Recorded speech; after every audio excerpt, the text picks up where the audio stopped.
Well, we're glad to be here today on the Underground Railroad. Our host is feeling a little sick, so I'm going to do the interview for him for the Underground Railroad, one of the best shows on cable. And I'm going to let my guests, who are very two important women, all right, very important, and it's good to see that there are women still around just like these two, because somewhere years ago they got lost. In the civil rights movement, they had women like these women. So I'm going to go to Miss Morgan and let her introduce herself and tell you a little about herself. Good evening. It's a pleasure to be on the show with you, and I'm happy to be here once again. My name is Reverend Rosalind Morgan. I'm the wife of Howard Morgan, the railroad officer that was shot 28 times, and he's still alive, by 4 white Chicago police officers in February the 21st of 2005. And I'm happy to say that we're still standing firmly on the promises of Jesus, that he will be set free. He was charged with 8 counts of first-degree attempted murder, 4 counts of first-degree attempted murder, and 3 counts of aggravated battery and 1 count of aggravated discharge of his weapon. And he was also a police officer, as I said, a former police officer for the Chicago Police Department, and then 13 and a half years for the Burlington Northern Santa Fe Railroad. And he was shot 28 times. He's still alive. He was charged. He had 2 trials. The first trial, which were the jurors of his peers, found him to be not guilty of shooting his weapon and not guilty of aggravated battery against 2 of the officers.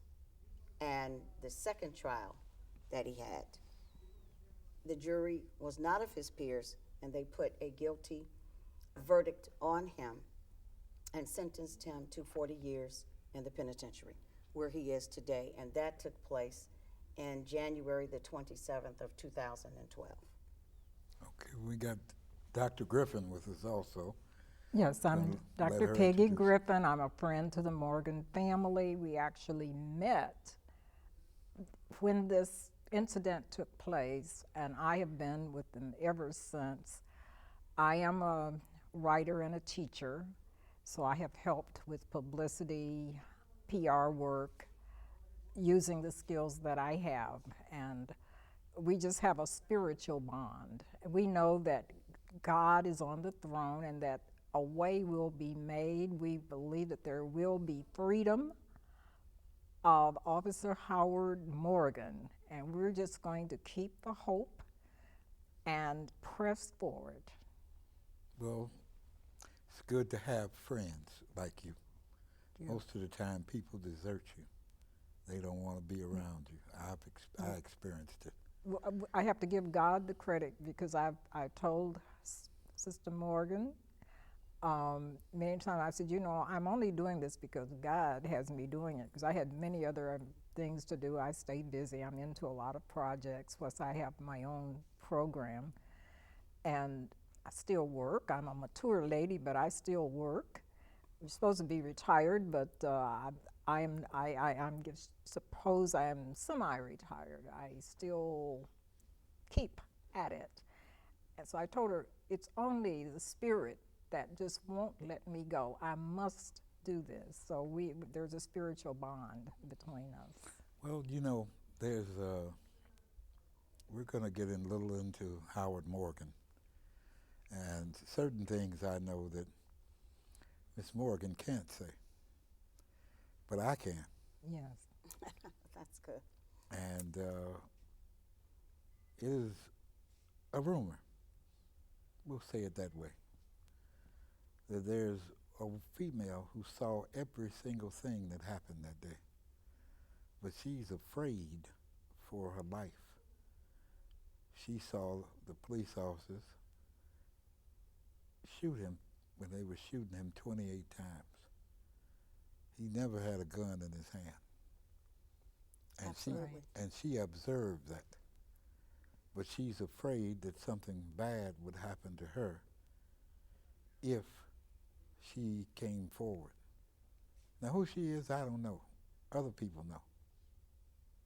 And she also saw them get in his car and turn his car around going the wrong way, the opposite direction, which would have been the wrong way on a one-way street. But she's afraid. I think she's rightfully afraid, unless she had protection from the government, all right? Because you got to keep in mind, they have something that she doesn't have. They have guns.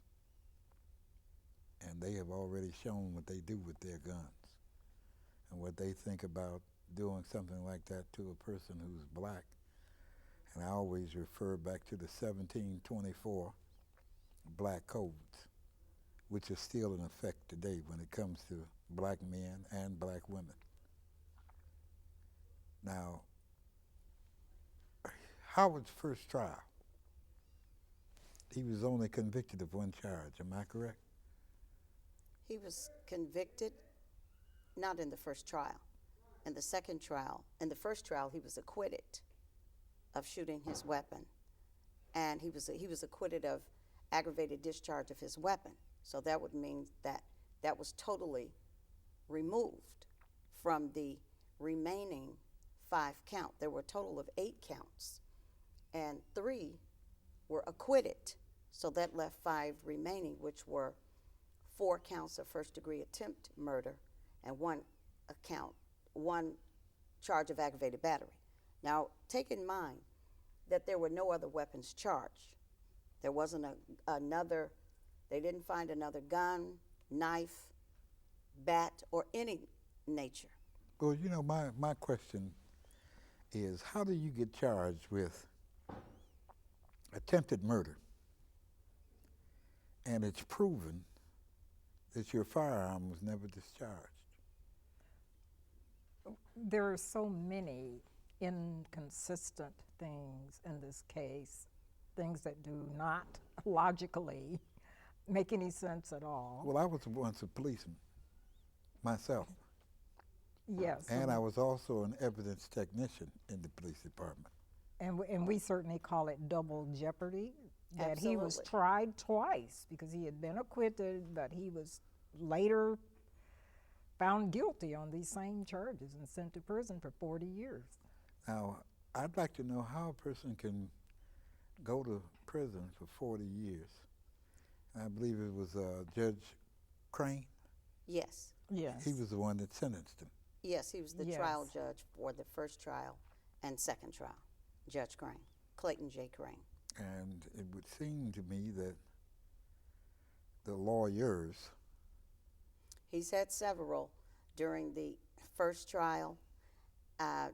Retired Judge Leo Holt, Sam Adams Sr. and Sam Adams Jr. were the first attorneys. Retired Judge Leo Holt, which, bless his heart, he's passed away now this year of 2014, which he will greatly be missed by our family and supporters. did you all have Adam Bourgeois? Adam Bourgeois was Howard's attorney for the appeal, which was lost. You see, there were, Let me ask the question. Okay, yes. Did he file an appeal? yes, Adam Bourgeois did file an appeal. Well, I know he would lose because he was once my lawyer. Oh, well, All right. Well, it was lost. I know he would lose. well, Adam Bourgeois did do Adam Bourgeois along with Barbara Klein, they did the appeal. And Klein is in his office. Barbara Klein, She's in his office yes. down at 25 West Jackson, I believe that's what it is. Oh, 53 West Jackson. That's not, well, I never went to that office, so I went to another office. However, Attorney Adam Bourgeois did do the appeal after the first trial regarding double jeopardy, and that was lost. Then he did the appeal to the Illinois Supreme Court, which was denied, and he passed away. So the University of Chicago. Which is a blessing. I said that, you didn't say that. No, I did not say that. No, I didn't say that. I said that. Yes, you did. But he did the appeal, which both were denied, and then he could not continue on due to his health, and he passed away. So at that point, the University of Chicago, with attorney Hersheller Conyers and Randolph Stone, they completed it and sent it to the United States Supreme Court, which at that time it was not heard. So therefore, to my knowledge, it was sent back to the trial judge. And at that point, they had the opportunity to dismiss this case, which it should have been dismissed in the beginning. He never should have been charged. He never should have had that trial, the first trial. And then it went to the second trial, which I thought, according to the Constitution of the United States, the Fifth Amendment, that you could not be tried twice for the same crime, for the same thing.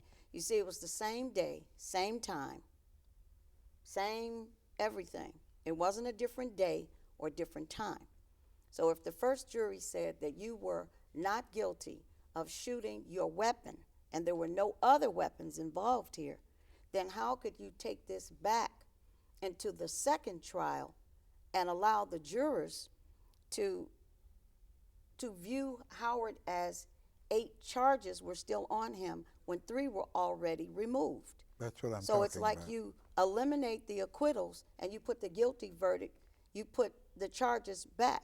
Rather than removing 3 of the charges, you put them together with the remaining 5, and it's 8 all over again, and this man is innocent. Well, you know, I was talking to you earlier about Dr. Henderson, Yes. who's on the International World Court, and I'm one of his soldiers.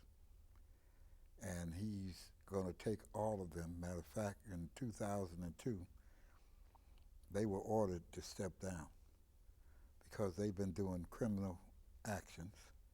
They're operating in what you call de facto situations.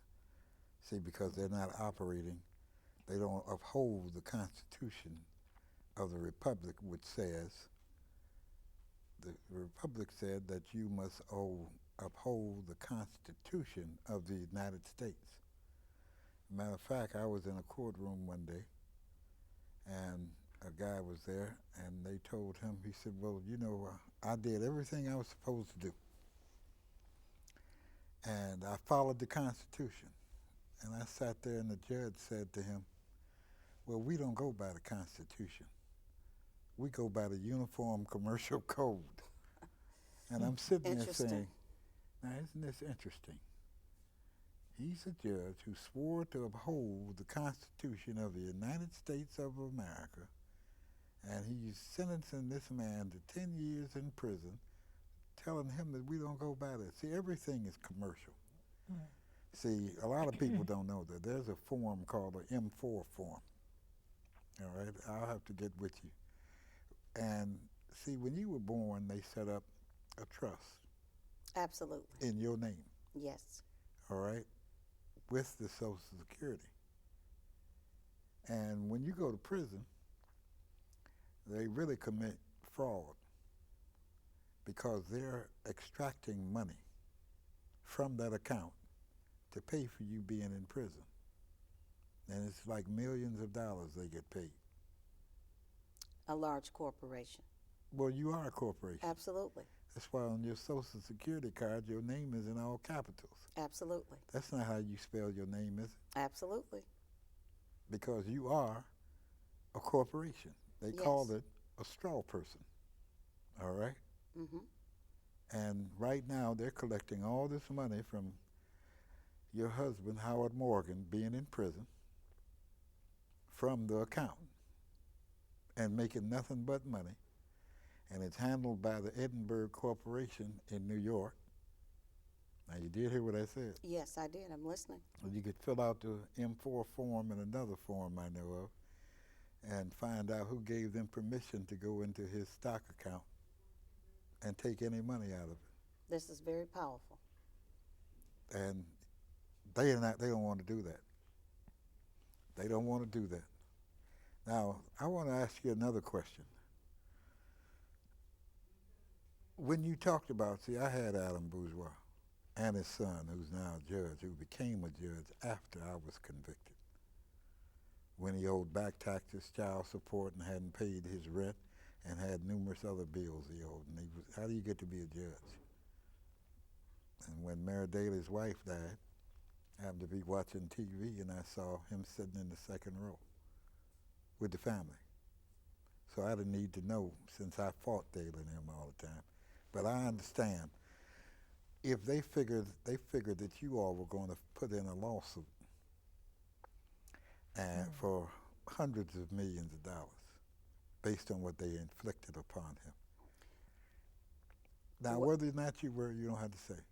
Well, there was a claim, and as of today, they have, the city, the judge has dismissed that claim.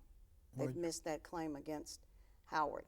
And I am seeking attorneys at this point, because if you shoot a man 28 times, that's overkill, and you try to, that's to me is an attempted assassination of my husband. And for what reason? Driving while black. When I look at the vehicle where he stopped, he pulled over to let them by. He knew he had done nothing wrong. When they activated their overhead lights, he just pulled over to let them by. And then he identified himself as a police officer. They saw that he had his weapon on him, a black man driving while black, around the corner from our home. Why would he go off? It wasn't in his hand. No, the gun was never in his hand. It was They took the gun. It was in his holster. They took the gun from him. Gun is what they said, and they started shooting my husband. 4 white police officers. And 3 of them had not been on the Chicago Police Department over 4 years. The other one had been on there, I believe, a total of perhaps 10 years, if not with Chicago, but with other police departments in I think, a different state. But Howard had more experience than all 4 of the officers put together. He does know proper protocol, proper procedure. He knows all of that. He was off duty, going home. He was preparing to go to work later. However, we never thought that this would take place, but it did. And we should all be concerned, because Mr. Howard Morgan has a clean record. He had no prior offense. He was a police officer himself, citizen, a peace officer, bringing order to society. And then for this to happen to him, and I was there and I saw some of the things that happened. I wrote the governor a letter describing what I experienced by being with the case. And these 4 officers literally laughed in our faces when they saw us praying in the hallway. And I said to the governor, they look perfectly healthy and robust to me. I saw no visible scars in the courtroom, but yet they were there accusing this injured man who has walking on a cane with all the things that have happened to him, accusing him of harming them and having him put away for 40 years. Well, So I think everyone should be alarmed But about Doctor- this case, because if it could happen to him, here he is, a citizen trying to do all the things that we're supposed to do in society, and all of his freedom is taken away, and he has these accusations against him. He's being treated as subhuman. It could happen to anyone else. Well, I made a promise when I was leaving prison to the inmates. There's cases like this that I would help and fight and expose so that the truth would come out. See, because there are many, many other people just like your husband, Absolutely. Yes. all right? And he's learned that while he's been in there. Yes. There's innocent folks Yes. in those places because you're still viewed as chattel or like cattle, Yes. Absolutely. all right? That's all you are to them. And what they don't care about what they do to you, all right? And Dr. Henderson has them in the world court, and the world court has ruled that many of these so-called judges, and if you want to hear Dr. Henderson, you can dial 712-432 0075 or 1085, and then put in the code 435424, and you'll find out what he's doing in the world. Yeah, because there are many people like Henry Kissinger can't leave this country, because if they did, they would be arrested and taken to the world court to be tried, because they've done criminal things to masses of people on the earth. But my father Yah has said the time for that is up. That's not going to continue to happen. And those people that are, I want them to step down. Well, and I come from the civil rights tradition. I'm proud to say that I marched with Dr. Martin Luther King Jr.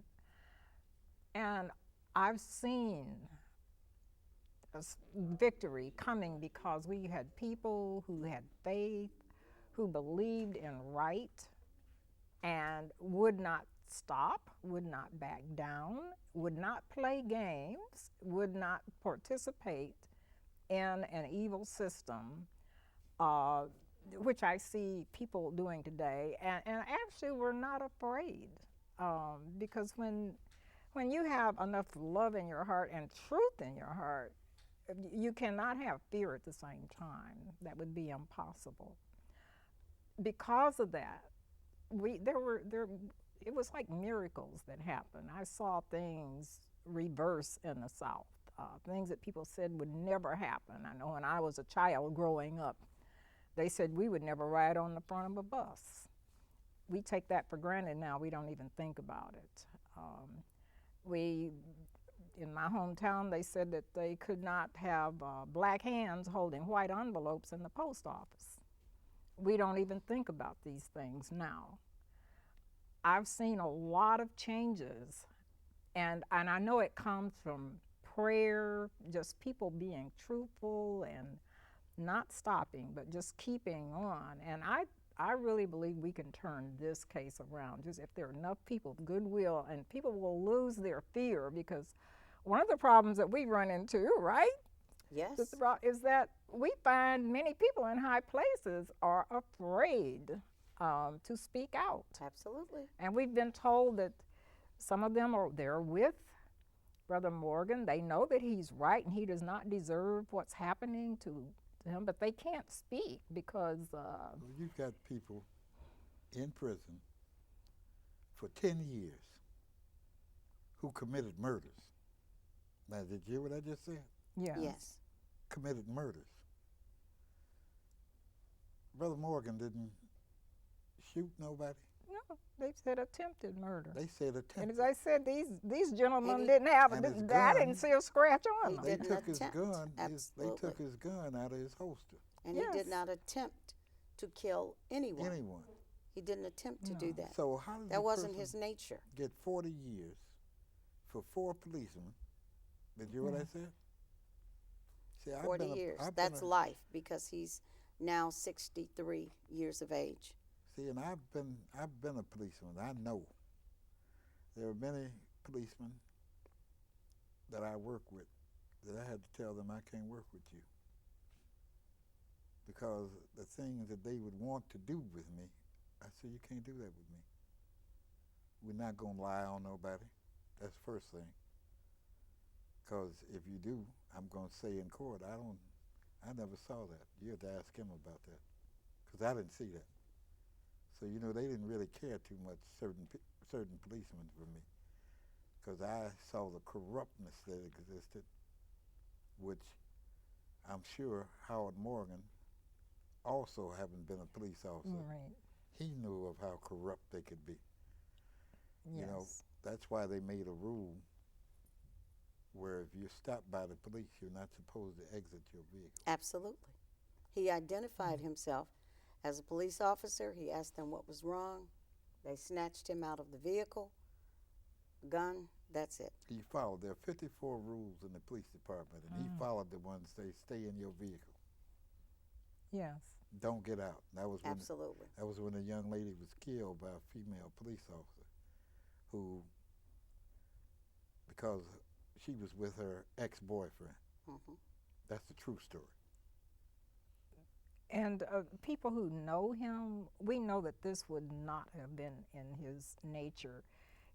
He's a very well organized person, meticulous in his dress, and even after all of these things happened, I was with them when they returned his items to him at 26 in California, and he remembered everything that he had. Absolutely. How does a person get in contact with you? You can Ms. get in Morgan? contact with me through freehowardmorgan@gmail.com. That's freehowardmorgan@gmail.com. And please sign the online petitions for the pardoning of Howard Morgan at freehowardmorganchange.org. freehowardmorgan@change.org. If you would like to contact me, again, that's freehowardmorgan@gmail.com. And thank you very much. He is innocent, he was acquitted, and he should not be where he is. Well, I'm really thankful that you came on the program so that you could let the world know. And I've already told you to get in contact with Dr. Henderson Yes. and let him deal with your case. And I Well, hope that we can all thank you continue very to much. and to work till this man is free. Thank you very much. Well, we've got to go now. Thank you for having us on the show. Thank you.